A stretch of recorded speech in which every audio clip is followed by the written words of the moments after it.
All right.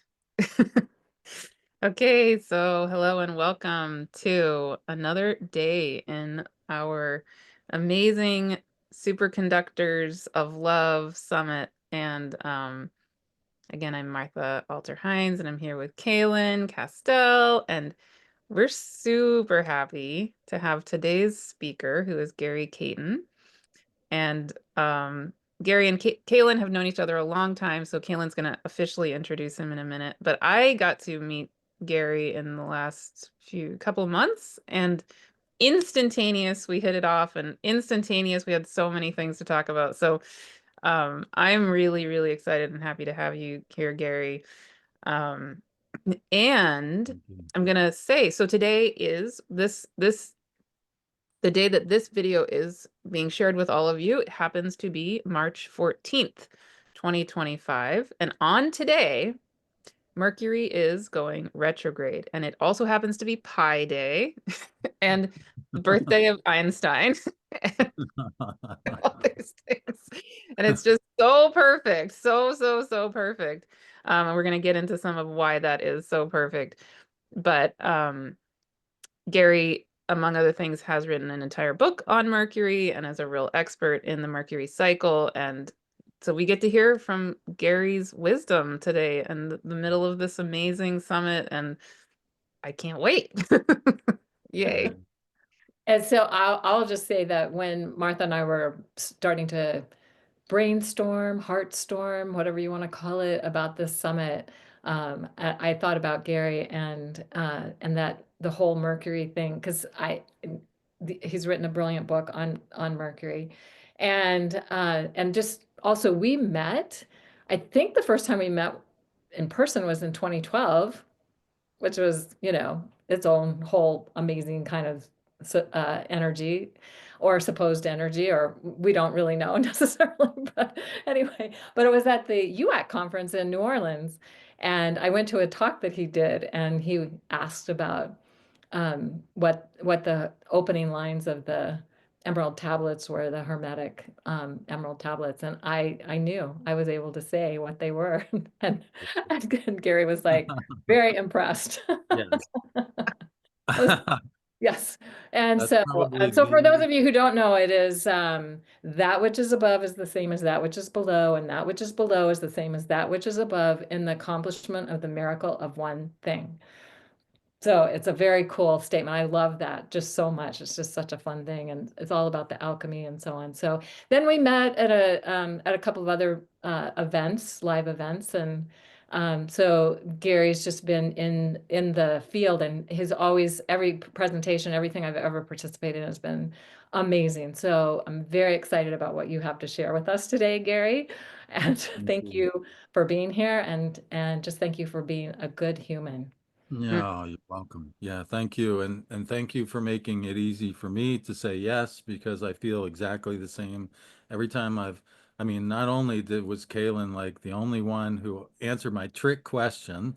And I was like, wow, okay. Like I wasn't counting on that, right? Most people think it says as above, so below, but that's like a short version of yes, it says that, but it actually says it in a more complex fashion, right? There's as above, so below, and as below, so above. Not only were you able to do that, but yeah, it's always been such a sweet presence to spend time with you. And so as soon as Kaylin asked me, hey, do you want to do this thing? I was just like, yes. Don't even need to know that much about it because hanging out with you is going to be a yes every time. So thank you as well for being a Aw, and thank for you. leading the way. I really respect you holding space since the 90s for some really incredible work that I personally see the work with the visual astrology that you've been participating in for a long time. I see that to be every bit as important as the um, re revival of translations and stuff of the ancient. Like this is its own kind of revival, and I think they are equally important. And so thank you very much for opening that and holding that space. Second that. Aw, thanks. I'm Yeah. honored. Yeah, Kaylin and Gary. likewise. Hmm. Mm. And this idea of talking about this huge transition that's gone on between Aries and Pisces was something that I had been thinking about quite a bit anyways, that like, oh my God, there's so much to talk about here. And so once again, it was like the perfect opportunity because I was like, I had ideas and plans, but then this was an opportunity to just do it. And so, yeah, it's really remarkable. Um, you know, I've my partner in something that we call the Sky Astrology Conference, which is our own visual astrology experience, getting people out under the sky again. His name's Adam. He's a Pisces, and I'm an Aries, and so this sort of dynamic between Aries and Pisces has always been in my life, um, and um, and it's a really interesting, kind of they're kind of like they have this alpha and omega energy, Aries being the first sign of the zodiac, Pisces being the last. And there's also a relationship between the two that's in technical terms we call it contra antitia. They are the ratio of day and night is the same in these signs, but it's reversed. In Pisces, the nights are slightly longer. The day is still not quite equal to the night. And in Aries, the day is just slightly longer. And so there's this complementary nature of between, they're kind of opposite, but kind of the same. Um, that's really fascinating. One of the first times that when I'm a Virgo moon and I was born at night, and so when I for the first 10 12 years of my life I remember reading. My father was, he was into Sidney Omar and yada yada, so I was very familiar with reading my horoscope, and I remember reading the Aries horoscope and thinking, who is that asshole, like like what. I just did not vibe with the way they were describing Aries at all. And I remember the first time I really got it, I read Dane Rudjar talking about that, yes, in the sign of Aries, the day force is overcoming the night force, but just barely. And there's this unconscious knowledge of like, oh my God, if I let up for half a second, like I'm going to get dragged back into the darkness. So I have to keep going. I have to keep going. And so a lot of people think of Aries as this very headstrong, almost reckless, kind of energy, but I don't think they really understand that sort of feeling of like, like there's this existential need to forge ahead to keep from being pulled back. Mm. Um, and so there's this, and so it's almost like there's this fear of the Piscean embrace of the dark and the like, and yet at the same time there's this magnetic, like they clearly um get the universal thing like a lot more than, because Aries is usually very individual, you know. So there's like this push pull magnetism where they're very usually often very fascinated with one another, but it's like, I don't know what in the heck makes you tick. You seem like fascinating to me, but also like scary at the same time. um Can I just jump in with something that I just realized sure. that's incredibly important also about today, the March 14th? Very important. I should have led with this because you just brought up Virgo moon. You and I both have Virgo moons at the identical degree, which is really weird. Yeah. And then Yeah. Kaylin and I have Pisces suns at the identical degree, also really weird. Okay. Wow. That So is weird, isn't it? it's like we Oh, make a wow. triangle or something. But Yeah. today, not only is Mercury going retrograde, guess what else is going on today? It is a Virgo full moon lunar eclipse. Of course. Yeah, of course. Yeah. Yeah. With So, Mercury. being the, if you want to call it ruler. I know we all Yeah. don't necessarily call it ruler, but anyway, the whatever you want to call it. Mercury has a relationship with Virgo. And we're here talking about Mercury, who's going Yeah. retrograde on a Virgo full moon lunar eclipse with Right. us with identical degree Virgo moons. Wow. And I was actually born on a Virgo full moon. Yeah. Wow. Wow. Yeah. Yeah. Yeah. I'm Mm. the gibbous phase, so I'm not quite full yet. Although most people think I'm pretty full of myself, so. Ah. But yeah, when to so the Virgo thing is interesting that with the full moon eclipse, that this complement. So most people think of opposites in that, like, everybody knows that Pisces and Virgo are opposites, and like, Virgo can get in their head and be really analytical, and Pisces can get, out in space and be very spacey and no, to and or very, um Emotional. emotional, and Virgo can just be like, really like practical and so on. And so people understand opposites in that way. But if we think about Aries and Pisces being, even though they're neighbors in terms of the zodiac, because they're neighbors across this 0 point of the beginning of the year, that there's almost an opposite between the, fire and water. For instance, the triangle for fire is fire points is up and out, and water is down and in. So there's a very much a not exactly like the opposition between Virgo and Pisces, but very much contrasting and yet complementary in nature.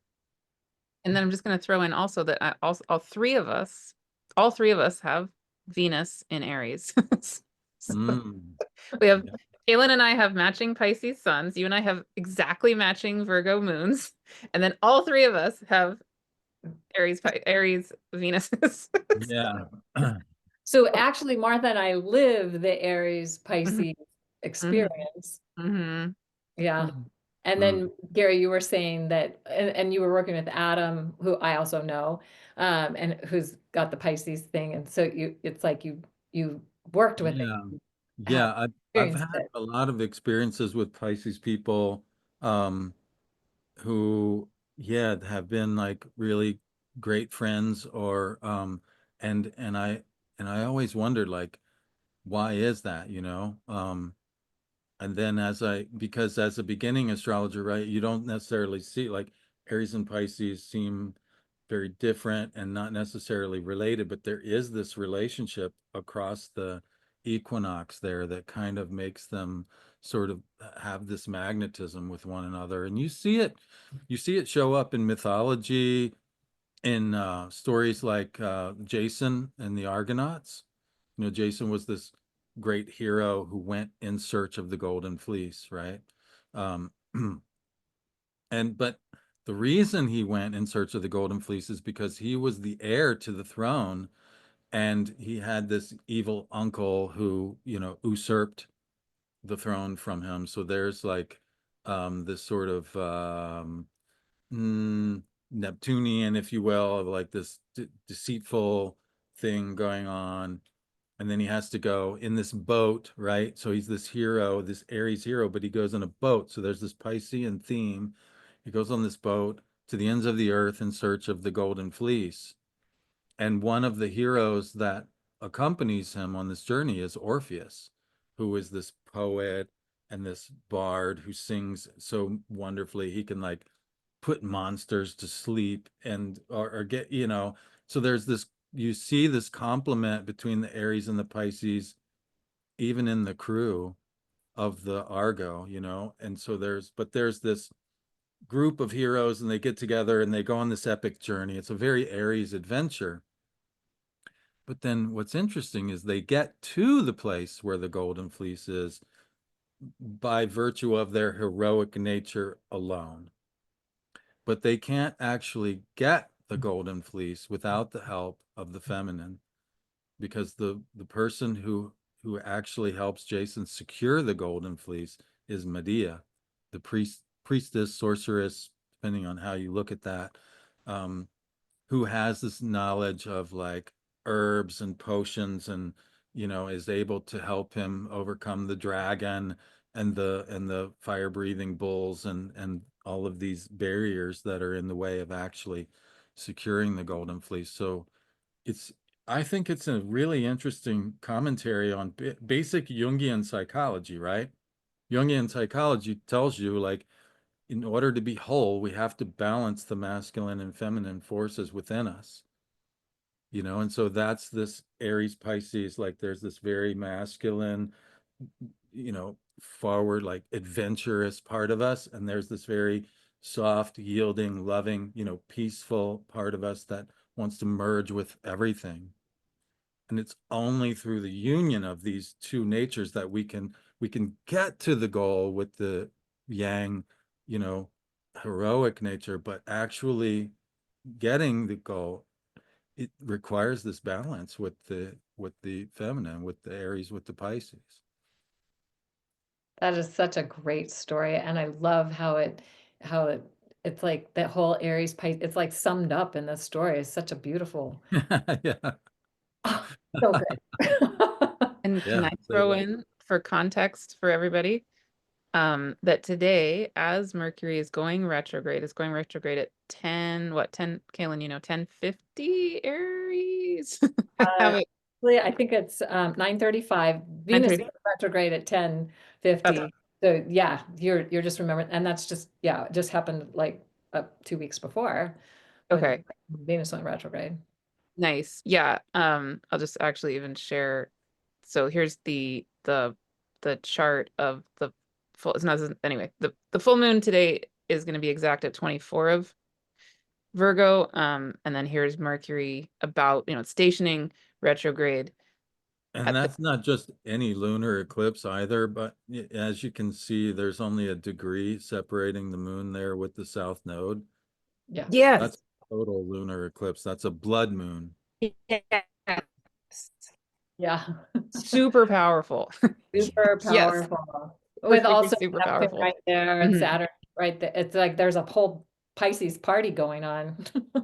Yeah, exactly. And part of what I wanted to just to help us drop into is the reality that today, March 14th, 2025, as Mercury goes retrograde, it's in at 9 of Aries, it's heading back toward Pisces, which it's going to enter on March 29th, which is the day of the second eclipse in this eclipse season, right?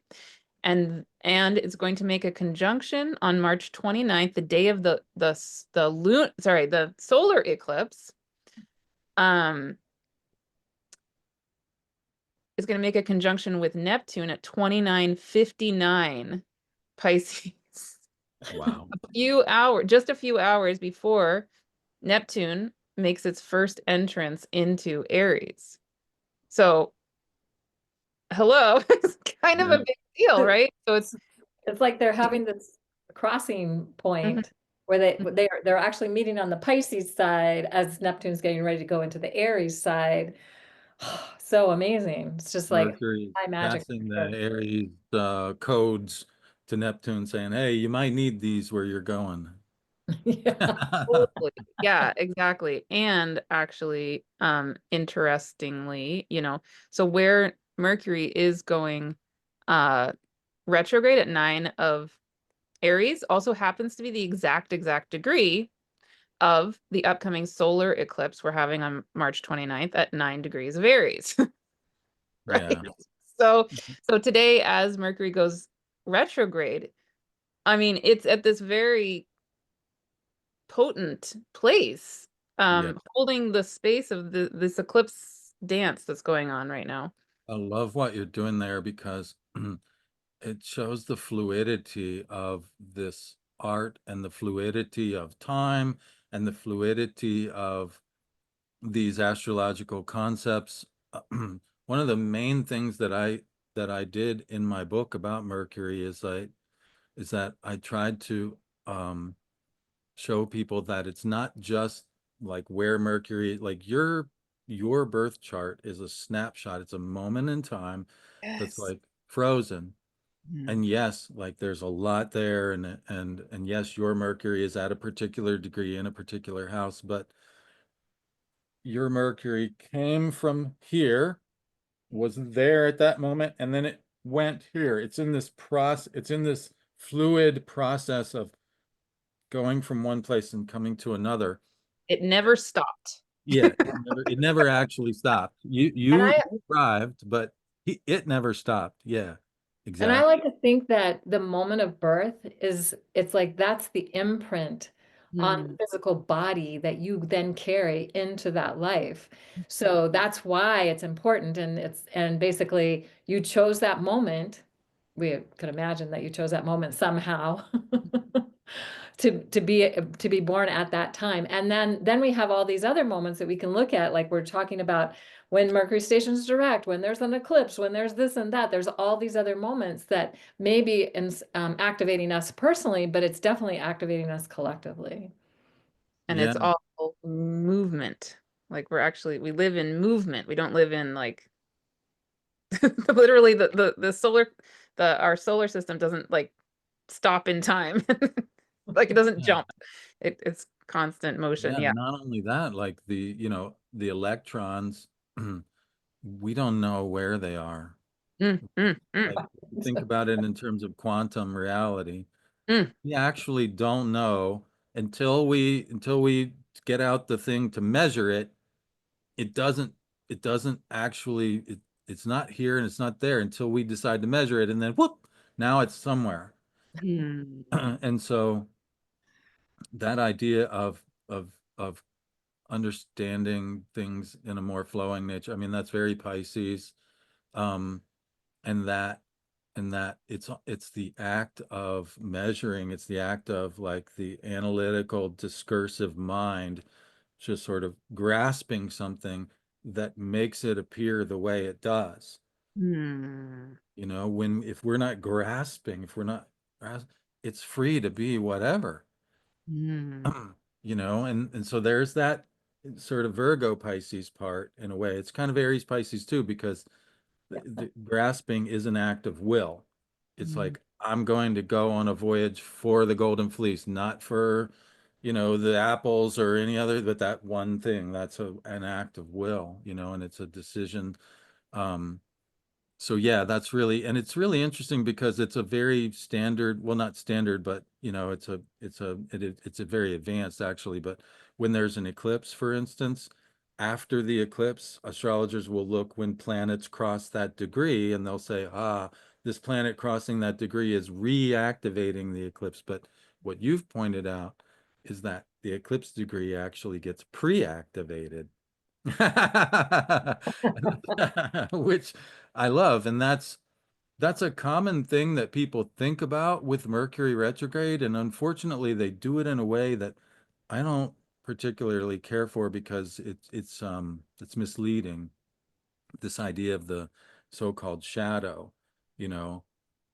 Say Um, say more, say more. yeah, there's so the human experience is that there's a period that we define as retrograde where Mercury is literally moving backwards through the zodiac. But sometimes things can tend to get a little weird around mercurial significations, communications and travel and so on, during the retrograde period because it's going against the normal flow, right? And so if you expect things to be normal during that time, you're probably going to be disappointed. But if you're a little more fluid and you're not grasping at, right, and say, no, stay normal, then you'd probably be all right. But um, the actual way it works out is that sometimes well before the actual retrograde, things are already like, hey, is it just me or does it already feel a little weird? Or after the retrograde, people say like, I thought that stuff was supposed to be over. Like that is undoubtedly true. So 100% the experience of pre-retrograde and a post-retrograde feeling of change and volatility, 100% true. Now, how we explain that, unfortunately, became very simplified with the shadow concept. Um, for instance, that people will say, oh, you basically just paste this uniform amount before and after. So you just extend the retrograde out this much before and after each time. But the thing is, that's not exactly how it works. If you actually track the motion during some retrogrades, Mercury will be going along just pretty normal until the retrograde. Then it'll go backwards, and then it'll change very dramatically after the retrograde. So there's actually not a lot of volatility in the actual motion of Mercury before the retrograde, but there's a lot after. And it can be vice versa. There's this wild shift before, but not so much after. So this idea of the pre and post experience being also affected is real without a doubt, but it's not actually as simple as saying every time it's going to be both before and after, because it doesn't actually work that way. And it's a lot it's very complex actually, and I spent years researching this to figure it out, and it's so complex that it's even though I've published several articles and done a lot of talks and to astrology people, for your average person it's like way more complex than they probably want to get into. So is that because of how elliptical the Mercury cycle is Yeah, around the sun? yeah, there's a couple things. So Mercury is um elliptical, yes. That is to say it's more like a paper clip than it is a circle. Astronomers refer to that as eccentric, that its orbit is eccentric. So yes, Mercury's orbit is it's more eccentric than Venus, especially. Venus is almost like a perfect circle. And it's also not on the same plane as the ecliptic, but it's pretty far inclined to the I did ecliptic. not. Yeah, so Mercury can be above and below the ecliptic plane, and it can also be, some Mercury retrogrades are longer and some are shorter, depending on the elliptical part. Where So it is cycle, if it's closer to the sun or farther from the sun. Yeah, yeah. you got it, Martha. Yeah, great, great. Yeah. And so between those two things, Mercury is very much a trickster in that way, because it's like if you expect, even when you think, okay, I understand the Mercury retrograde, there's this and then it can sometimes get weird before and after, so you got to add these other things. It's like it's not that simple. It's way more complex than that actually.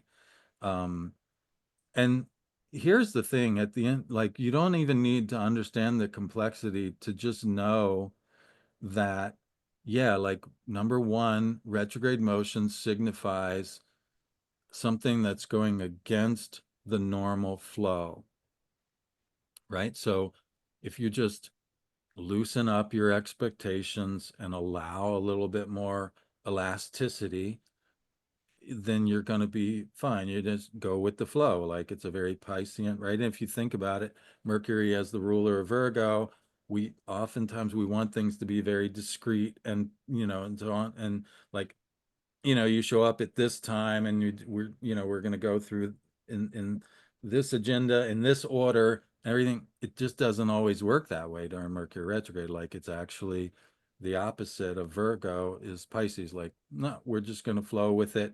Things might be a little chaotic, they might be a little crazy, but you might find out some things. Like if you go on your normal way to work every single day, there's all these other roads that you will never take, right?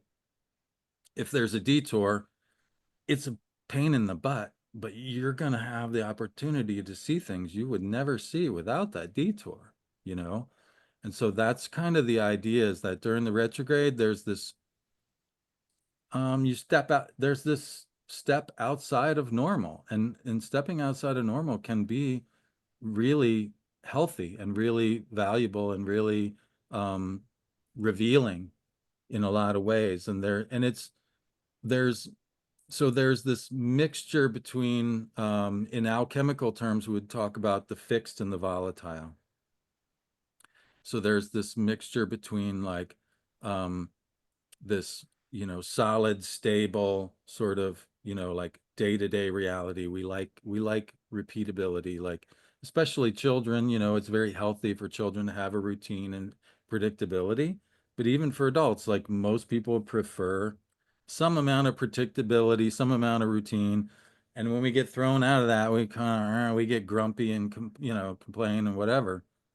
But it's the volatility that comes in and shakes that up is an opportunity for us to grow. If we never had any volatility come out, we would pretty much just be these flat creatures that don't really grow. We don't really have these experiences of, and here's the thing, like, um, you know, happy accidents wouldn't happen without that, And so there's this, like, yeah, sometimes your plans can get messed up and it's an unhappy accident, but then the reverse can also be true. Like things get messed up and you find something you would never have found without it getting messed up first, you know? And it's those happy accidents that kind of make life really magical because you don't know if, and without getting off the beaten path, what you're going to find. So that's what I just have. I've worked for a long time to try to reframe this idea of Mercury retrograde being something that well don't do this or don't do that or don't do the other for this period and the shadow and the other shadow. Like don't live life. And it's like, no, no, no, no, no, no. Please don't stop living life, you Yeah, know, but live life a little more openly, a little more fluidly, a little more, and allow yourself some to sit with whatever discomfort that brings in hopes that it's gonna, And trust the process. yeah.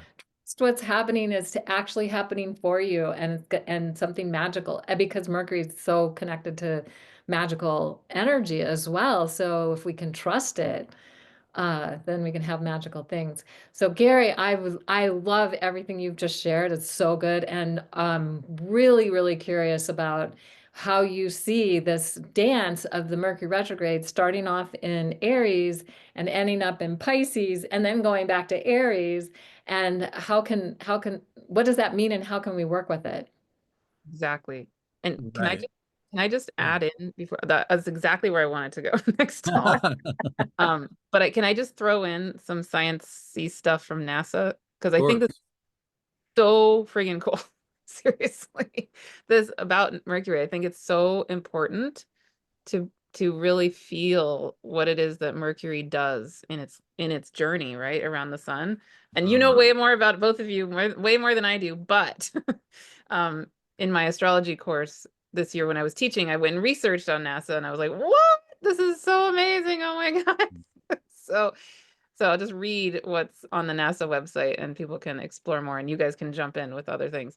Um, so Mercury's highly eccentric egg-shaped orbit takes the planet as close as 29 million miles, and as far as 43 million miles from the sun. So it's so not a circle. It is not a circle at all, right? It's like it gets as close as 29 million miles to the sun and as far as 43 million. It's a big difference. It's like a humongous ratio of difference, right? So um and it spins slowly on its axis similar to Venus, which is fascinating. Venus is like really slow, right? Um and completes one rotation every 59 Earth days. But when Mercury is moving fastest, it's in its elliptical orbit around the sun, and it is closest to the sun. Each rotation is not accompanied by sunrise and sunset like it is on most other planets. I mean, this gets into a whole other set of things we're probably not going to focus on right here, but there's so much about the actual life of the planet Mercury that is we forget about, we don't even know about, right? And it's really huge to me. Um, and uh yeah, so what I understand, it's not in this part that I'm reading, but essentially if you were on Mercury and you're going around the sun in one Mercury year, which is, you know, like one pi, one pith of an Earth year. Is that correct? Yeah. Um, Hmm. um, Basically, you would have an experience where in part of the year on Mercury, the sun would look, I think it's like, it is a huge ratio close. Like the sun suddenly gets so much bigger than in the other part of the year because it comes because you as on Mercury comes so much closer to the sun and you're the first planet in with the sun, right? And the sun is gigantic. It's huge. Yeah. So the difference in temperature also in the two, the most extreme parts of Mercury's orbit is a really, really big shift. Yeah. Um, So there you have that whole idea that I was talking about, the fixed and the volatile. Like there's this, there's this tension between these opposites of close and far away, hot and cold, all of these extremes. And Mercury is a planet that is the one that is known to be able to modulate between these opposites. mm, So mm, Mercury is a planet that weaves together these opposites. And in alchemy, I did a talk in London in like 2014 where I just showed astrologers, like I was trying to get astrologers more in touch with their alchemical history. And I just showed them like over and over and over again, you see like the sun and the moon, and then there's like this wedding between the sun and moon in these pictures, and then there's this child that's Mercury. mm, So there's this wedding between the masculine and feminine, and Mercury is this third thing that comes out of this union between the opposites. There's this birth, there's this magical birth of the third thing. And so that's what I'm talking about. Like if you can open up and allow, instead of resisting the opposite of normal, mm, when things get a little weird, to embrace that and to allow this marriage between the fixed, like normal, and the volatile, weird or chaotic or whatever. You can allow this marriage to happen. This third thing, this magical third, arises out of this tension of the opposites. And that's what's really, if you just say, well, don't do this, don't do that, don't do the other for this period, which, by the way, when you add the two so-called shadows, it's half your life. no, you just sit on your couch and never move. Yeah, you're gonna avoid it. So you're gonna, not only you're not gonna be truly living for half your life, but you're gonna miss the magic that Mhm. comes out of this union between the fixed and the volatile. So Yeah. yeah, and to get back to Kalen's talking about like the movement of Mercury from Aries to Pisces. This Mercury is kind of giving us like a microcosmic view. This movement from Aries to Pisces, and from Pisces back to Aries, is going on in like several different ways, right? So Mercury, to me, there again, it's like he's the one that's like passing the baton to Neptune, saying, "Hey, welcome, fellow Olympian. Like, here, you might need this, Aries medicine or whatever where you're going." Um, so he's sort of like this quicker, snapshot of this huge process that's going on, because there's the planets, Saturn and Neptune will both be moving from Pisces to Aries. So we have that going on. And then we have the eclipses, which are happening, which have been happening in Aries, are now moving to Pisces. And so the marker for eclipses we call the north node of the moon is shifting from Aries to Pisces.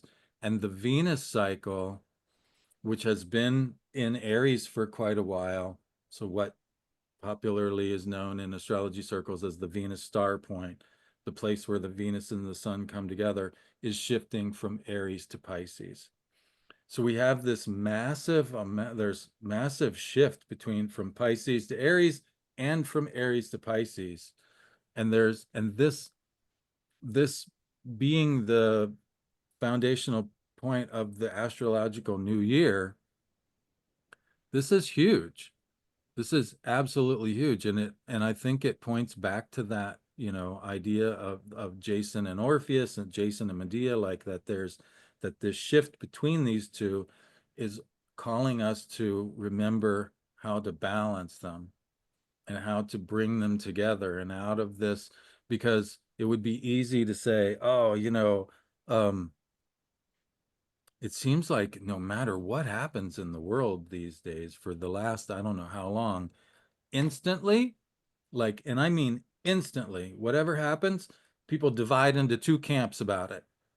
And it's like they're pro and they're anti. And it's like, and every time I'm like, not again.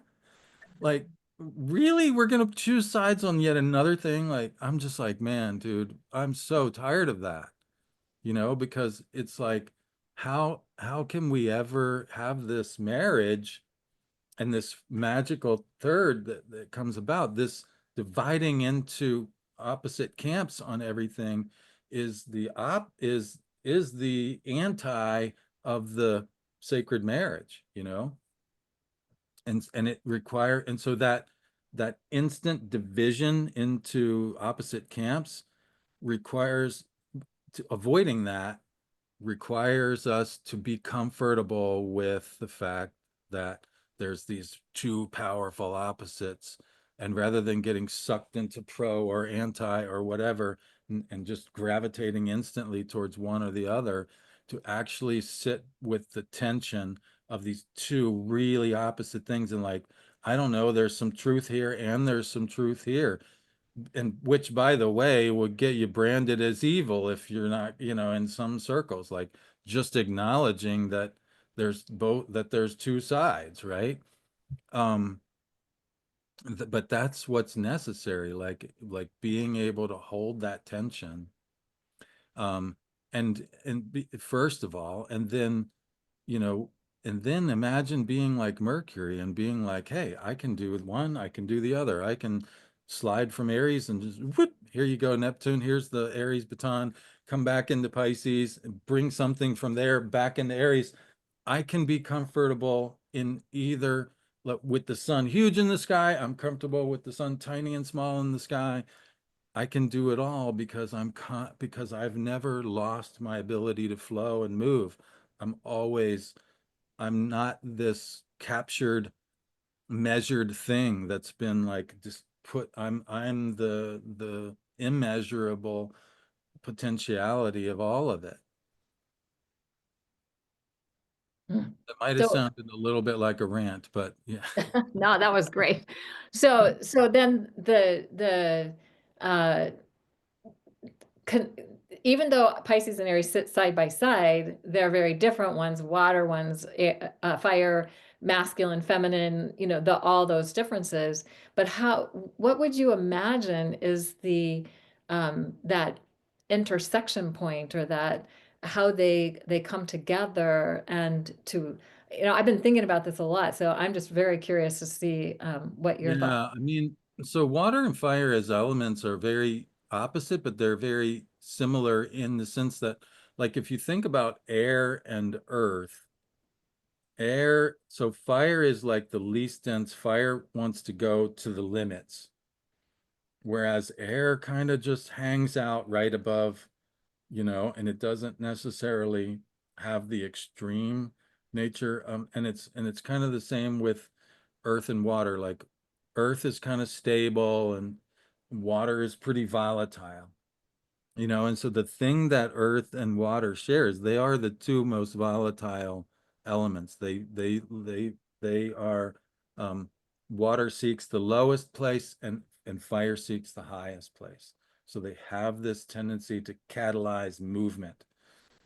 And so, the beauty of either one is that, um, they'll get you going, you know, in different directions. But that movement, um, air signs can be dynamic, but air, like, think about weather, like weather patterns can get stuck. A little more, water tends to flow more naturally. If water gets stagnant, it's more of an exception. And fire, I mean, and you really have to work to contain fire and to keep it. You know what I'm saying? Yeah. So there's a dynamic quality that they share. And that's basically going to say like, um, so the invitation is to move and to flow and to get going with whatever. And so if something out of the normal range happens and you resist it, that's going to be really hard because you're dealing with dynamic elements that are going to be pushing on you to change, to do something different. And if you no, no, no, I'm going to stick with the same old, that's going to be very difficult. But if you open up and allow yourself to be moved, or even better, to move with, you're going to find things happening that you were like, I literally did not think this was possible, and it just happened almost effortlessly. Like that's literally the possibility of flowing with these really dynamic elements, is that you can get taken places that you literally would have sworn 2 days ago that was absolutely impossible, and now here you are. So can I ask, I have like two intersecting questions. Of course. Um, okay, so if I step back and I think of the big picture of what's going on this year into next year, this Pisces Aries dance, in a sense, maybe you could say, ultimately culminates next February when Saturn and Neptune finally come together for real, at 0 degrees of Aries, right? That's a really, really big deal. I think we all We're agree on talking that. about February 2026. Just Yeah, 2026. that's a people very are rare clear. alignment, Yeah. very rare, like 1,000 years or more. Yeah. Yeah, like really big deal. And Yeah. in 2025, they're going to come to the same degree as each other, but they're not going to actually meet until February of 2026. Um, and so we're talking about this before we started recording, but just for everyone else, my sense is that the year of 2025 and this whole Pisces Aries dance as part of that this year is, in a sense, maybe preparing us for 2026 when finally Saturn, Neptune, and Uranus all fully entered their new signs, right? So in 2024, we had Sedna and Pluto fully entered their new signs, Sedna going from Taurus into Gemini and Pluto going from Capricorn into Aquarius. Then in 2025, they're kind of holding this base note, and the next three planets do this dance back and forth, Pisces, Aries, and Taurus, Gemini. But then finally in 2026, all three fully move into their new signs, including this Neptune Saturn conjunction at 0 Aries. Yeah, Okay, so that's that's like great. sorry, go ahead. That's great. So like on that, so there's like Saturn and Neptune are kind of in the middle, actually, between Uranus and Pluto. Oh, I In never thought of it. fact, in fact, even now, like that's what's going on, is that Neptune is traversing the Uranus Pluto midpoint. And so there's this revolutionary pair of energies, Uranus and Pluto, that are sort of sandwiching or holding the broader the of this. And so Saturn Neptune at the Aries point is rare enough, but then for it to be at the midpoint of Uranus Pluto, like, wow, Yes, man. and actually Heather Ensworth is talking about that in her talk. So, yeah, the sextile of all, yes, Yes. right, all of that. Yeah, wow, wow, wow, wow. Yes. Yeah. Okay, so my question number one is, given that bigger context, I would love to hear what you feel about the moment of now of March 2025 and this whole thing with Mercury retrograde and Venus retrograde and the eclipses we're in and blah blah blah. That's my meta question. But when I'm thinking about just today, March 14th, when we're having the full moon, the lunar eclipse in Virgo, I would also love um to hear, or maybe even when we close, we can even drop into that moment on a deeper level. But we have Mercury going retrograde, and I don't know what terminology you use, but some people could say Mercury rules Virgo, whatever words we want to use.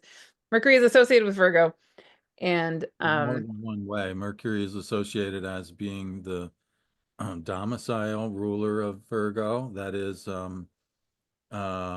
Mercury sort of is at home in Virgo as like a holder of that space, like that's its home, but that's also the place where it's exalted, where it finds its highest expression.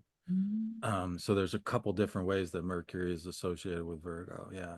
I like at home better than ruler because we need to get away from those terms that are like ruling things. okay, Like, let's say at home. "Rule Let's say that, at, I'm ruling you and you're and whatever." So I let's say like Yeah. at home. Virgo is Mercury's home. Yeah. It's his, Mercury. I Yeah. like So Mercury's going retrograde with the full moon in Virgo where it's at home.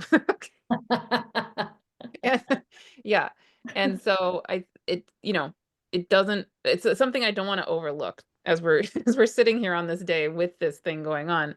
And so I would love to hear from either both of you, and maybe even hold space for everybody to feel into that reality, right? What is that about? Like, what's the role of this Virgo full moon lunar eclipse at the beginning of this eclipse season that's so powerful, right? yeah. Where it's at the very end, it's right after the second eclipse, literally a few hours after the solar eclipse, when Neptune makes its first pass to that zero Aries point. Yeah, Mhm. Yeah. you kind of get, so that's a lot of questions in all of that, but Yeah. I'm gonna invite Kaylin to go first if she has something there. well, so it feels like massive activations, I guess is the word that I want to say, with an eclipse. It opens an eclipse portal or window that lasts for a couple weeks. And that's also a time when I've years ago, people would say to me, it's just they didn't feel like it was ordinary reality for them. And they like were in an in-between space. And now I'm hearing that more and more from other people, like the eclipse window. It's not ordinary reality. It's not a usual time. And Mercury retrograde, and at the station point, it's like a still point.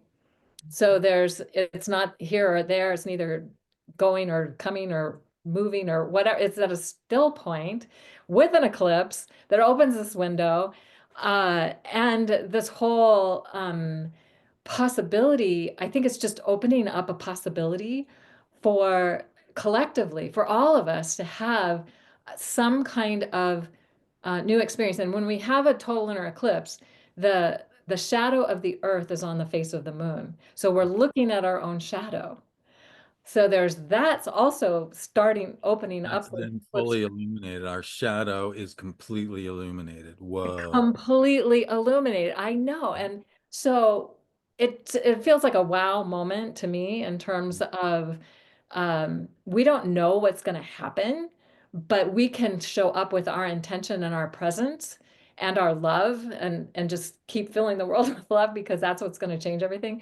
So that's kind of what I'm getting. It's like this is a massive moment or opening the window or the portal to a massive possibilities because of course in between those two eclipses is going to be the equinox, so the shift of the sun from 29 Pisces to 0 Aries, and there's going to be all other things happening with the Venus and Mercury cycle conjuncting the sun, and I feel like those planets when they're conjunct the sun are with the source of life and light for our planet. So they're sourcing something new as well during this eclipse portal. Ah, it's just so amazing. so amazing. Those are And my you can say more at the end, but just to throw in that we're going to be having this live equinox ceremony in 5 days on the 19th. So everybody join us live if you're available. And we're gonna have a closing ceremony for this whole summit on November 30th, that day when. September. I mean March. Oh my God, what did I just say? You What said did November, November? and then I said September. Ah, okay, wait. Let me do That's that again. that's kind of like the perfect illustration of what we're talking about. Like Yes, non-ordinary, right? Like, unordinary reality. yeah. But it's probably helpful for my Virgo self to come in a little bit and actually tell the correct No, date. it really is March. Yeah. It really is March. There might be something that we're connecting to that won't fully show up until September or whatever. Oh my God. Okay, wait. Virgo self talking now. Okay. Um, okay, so today is March 14th, 2025. We're going to be having a live and recorded equinox ceremony on March 19th, 2025, 10 a.m. Pacific. And then we're going to have a closing ceremony on March 30th, 2025, which is the day that Neptune enters Aries. Okay, yes, said. Virgo. Beautiful. Yeah, Yes. Okay. beautiful. Yeah. So And Gary, go. You, something something that I think is worth pointing out with eclipses is that they tend to invert things because you have darkness where there's usually light, right? And so this idea of time, the daily cycle being a cycle of light and dark, right? Daytime, nighttime. The monthly cycle being a cycle of dark, new moon, light, full moon. The yearly cycle being a cycle of summer, light, and dark, winter, dark, right? So these three cycles of time are all about this rhythmic alternation of light and dark. Like that's how we measure experience time. And then with an eclipse, there's a reversal of that. There's a darkening of the sun or the moon, and so there's an experience of this inversion where things might feel like they're turned on their head. And it's a wonderful opportunity actually to question your assumptions about reality, you know, and to have your assumptions about reality exposed to you, especially where they're not working. Because here's the thing, and it doesn't mean you're wrong per se. It means that your assumptions are outdated, perhaps, because we have to assume certain things about reality in order to get through day-to-day experience. But these assumptions are shortcuts. They're not truths, right? They're shortcuts. And so there's a bridge down here by my house that I drive over every time I want to go to the nearest town. And after there was a lunar eclipse conjunct Neptune in Pisces, and so it's now, of course, we had an inkling. Maybe we ought to go down and look at the bridge before we decide if we're going to town or not. Well, the bridge was not there. The bridge was gone. Or, and it's like, so, things got turned around. We had to, for a while, we had to find another, an alternate route to go to town, and that changed things. We had to adjust our schedules. We had to, right? And but it opened up things for like there was an opening. There was a I noticed that you know how you get when you're like used to following a certain schedule and you get kind of rigid about it and you get sort of locked into it, and people get grumpy if you're like, just a couple minutes late. But then when there's this new way and you're not fully familiar with it, it's like there's this there's this opening of fluidity, and like, oh, we could leave a little earlier, we could come back. There's like this grace and ease that comes along with that if you're open to it. And it was really so. That's the thing about eclipses, is that they can dramatically turn things on their head. And if you're paying attention, it'll show you where certain things that you have assumed are true, and like true as in like ultimately true, right? But there is no ultimate truth. We have to go out and find what's true every single day, you know? And so that's what it's kind of like an invitation to re-evaluate what's true and what's not.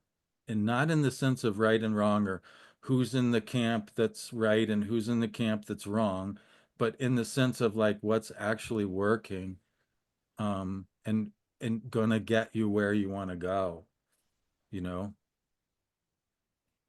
So in a way, this feels like a nexus point, or a seed point. I don't know what's the best term of something that's possible, that's new and possible, that has never been possible before.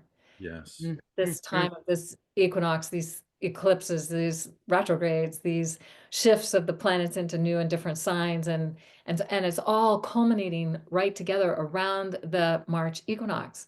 And so how are I love what you're saying, Gary. It's just how are we open to those possibilities and to seeing it in a different way, to be willing to experience it in a different way and not in the same old, because Yeah. that's not that's not necessarily going to be helpful. And we have this incredible opportunity, like this 2025 being, as I think, Martha, you were saying, transition year. Like this is a transition into, and then 2026, things are going to really, um, that will become more stable in terms of what that transition is. But Yeah. wow, I'm just like, I'm feeling the excitement of the possibility. Ah, me too. Well, maybe I can just jump in with one little thing I'm thinking is because I was born on a full moon in Virgo, which is what we have today. And it wasn't an eclipse, but it was a full moon in Virgo. And so I'm thinking of just those energies in general, right? If I think about this being a transitional year, well, those are both mutable signs. And I know what it's like for me to have those energies so strong in me. Um, so what purpose maybe do these energies or what gift maybe are they giving to us today?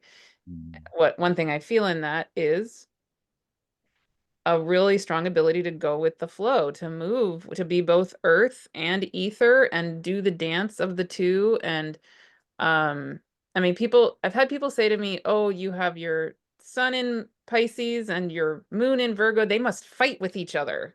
And I go, "Actually, no, they do not." Extremely no. Um, to me, that's the most stable, easy part of my chart. So it's like where my nodes are, Aries and Libra, that's where my learning is. That's where my challenges are, I guess you could say. But this Mm. Pisces Virgo thing, I love it. It's so good. And I mean, I channel. So I feel like that's my Virgo temple self that's like becomes the literal channel of the Pisces energy. Mm.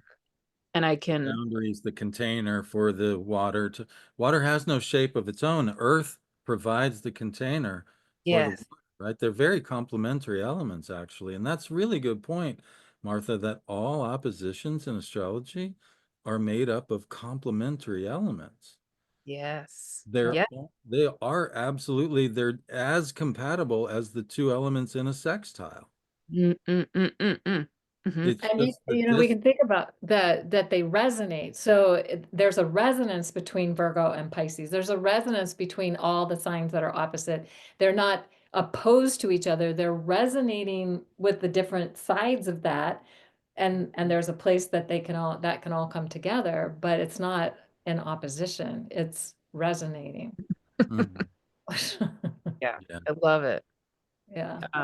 So yeah, Mhm. maybe one of the things we can be dropping into again, everybody's going to have a different relationship to these energies, but maybe one thing we could just throw out there is this opportunity also to feel what it is to be both Earth, Virgo, that sacred being that we are. We literally our bodies made out of Gaia. We are. That's just what we Mhm. are.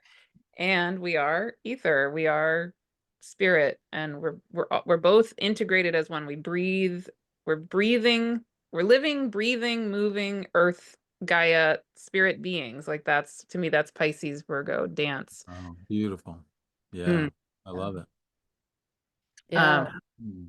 Yeah, yeah. and it's kind of similar to the Saturn Neptune thing as well. Like Saturn is really like structures and like hard reality, like a bridge, for instance. Neptune is the water that and so like there's a That took out the partnership. bridge. Yeah, or the flows, most of the time flows under the bridge.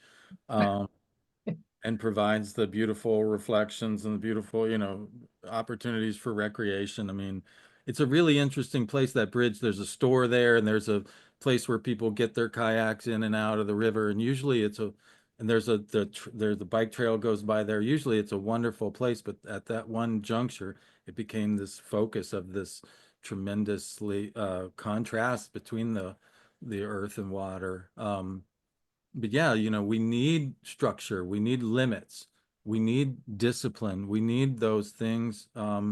Yeah, because especially because we live in a world where gravity is a very prominent force, you know, and if you don't obey the laws of gravity, it tends to not work out well at some point, and so we need Saturn, but at the same time, if we get so stuck and rigid and like we just become grumpy old farts, who can't, and it's nobody, there's no joy, it's just like, rigid and sort of like arid and sort of almost like a desert, like there's no moisture, there's no fluidity to keep the growth happening. And so the Neptune coming in and sort of like providing that moisture to keep things fluid and keep our joints from becoming too, uh cranky and like, allowing us to move and flow and giving us the experience of non-ordinary reality to contrast with, because you know non-ordinary reality wouldn't be so incredible, like these moments of, in fact, that's one, we talked about Einstein's birthday. I mean, isn't it interesting that the most famous scientist ever is a Pisces?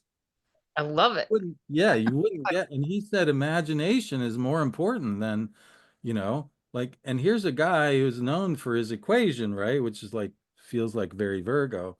But he said, if you don't have the imagination, you can do equations aren't going to get you anywhere. You have to have the imagination to do the right equation. And Mm. so we need both of those. We need the ability to do the equations. We need the Saturn. We need the rules. We need the structures. But then we also need to be able to transcend that. Mm. And so I love there's, it. It's like all the different elements of alchemy, how we take these base elements and transmute and transform them into the gold, into something new and more amazing than has been possible before.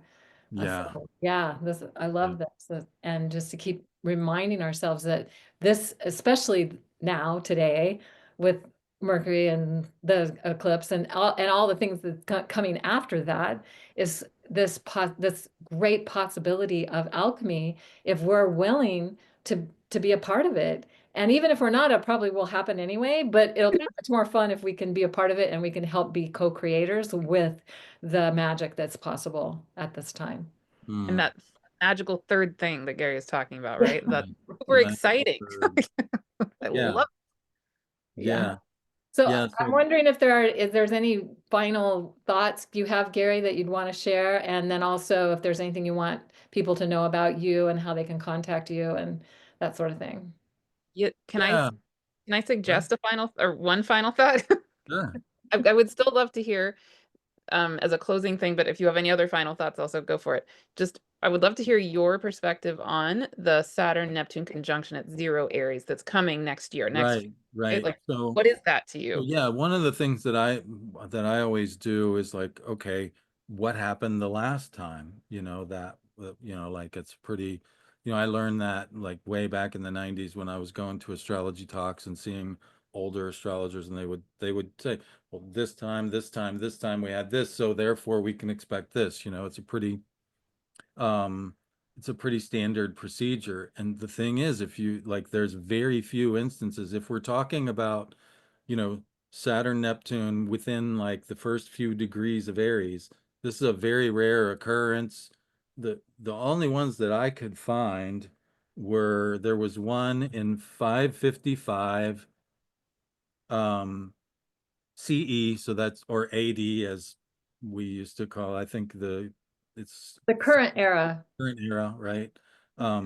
So after the year zero, that is. So plus 555, if you will.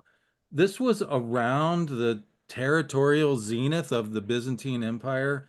So this was under Justinian. Justinian sort of, and the Byzantine Empire was like the second part of the Roman Empire, basically, right? So this was like and we typically we think of what came after this in history. We tend to, in the West, we call it the Dark Ages because there was a decline of the Roman power and which was based upon the Greek ideas and so forth. And so we tend to see it as, but for astrologers, you know, this leads into the era where the Persian golden age happened in the following, you know, another, you know, it's about 500 years later, but still within this period that we think of in the West as a dark age, there was a golden age in, so you can see like this contrast of like Pisces, water, you know, the the the time of year where the darkness is still a little bit more than the light versus Aries where, you know, where the light has overtaken the dark, like this idea of like, well, it was like this was like a bright time for one culture and it was just the beginning of another take.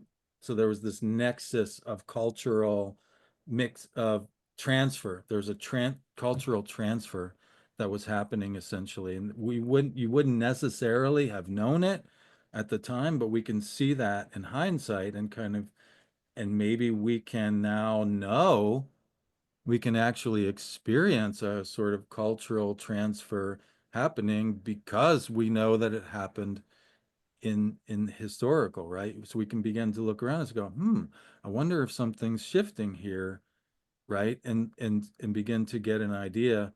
The only other time that I saw was in 594 BCE, so this would be minus 594.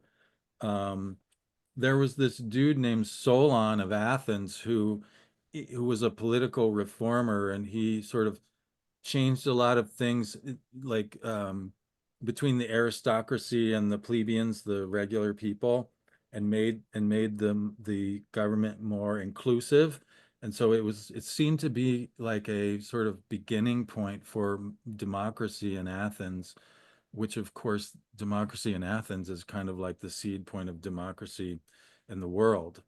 And so that's a very hopeful thing, you know, like this idea that this um, this distance between the elite and the regular people can somehow be bridged, that these opposites, you know, can be bridged, and that it can lead to a constructive um, sort of. But in either case, there's like this seed of a coming golden age that's being planted essentially is, you know, and so there's this third thing that we can see from a historical perspective. We can see that this third thing is being sort of, the possibility for this third thing is being planted, even if it's only in a much larger context that we would know that thing. But to be living in a time where that possibility is like, wow, you know,